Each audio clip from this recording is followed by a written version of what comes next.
Welcome back to All About Food. If you're new here, hello, I'm Christie. For today's video, we are going to make Lechon Liempo using an air fryer. We need 1 tablespoon rock salt,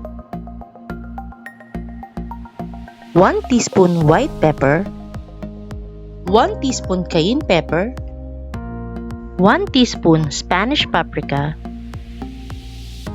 1 teaspoon thyme, 1 teaspoon rosemary, 2 tablespoons garlic powder, 1 tablespoon meat tenderizer, mixing bowl, silicone brush,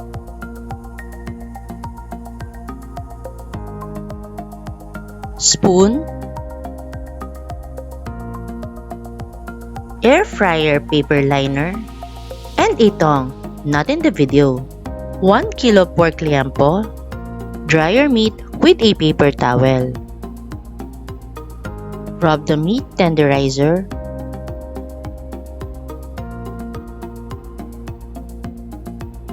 mix all the ingredients: salt, white pepper, cayenne pepper, Spanish paprika, thyme, rosemary, garlic powder.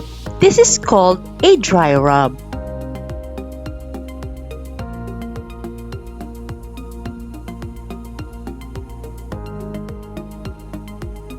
Rub all the spices into the meat, except the pork skin part.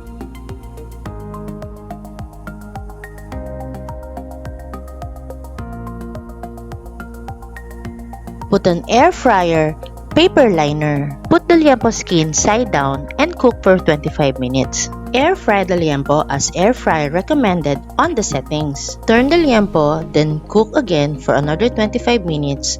Brush the side of the liempo with fat rendered from the liempo. Repeat the process of cooking the liempo.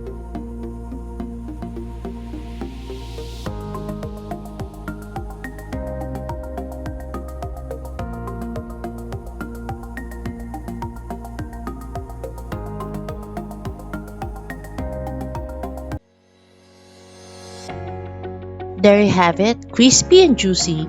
Enjoy Lechon Liempo cooking using an air fryer.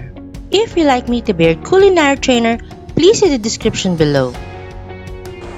If you like this video, please give it a thumbs up. Please consider subscribing to my channel if you're new here.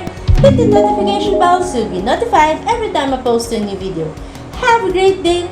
Thank you for watching.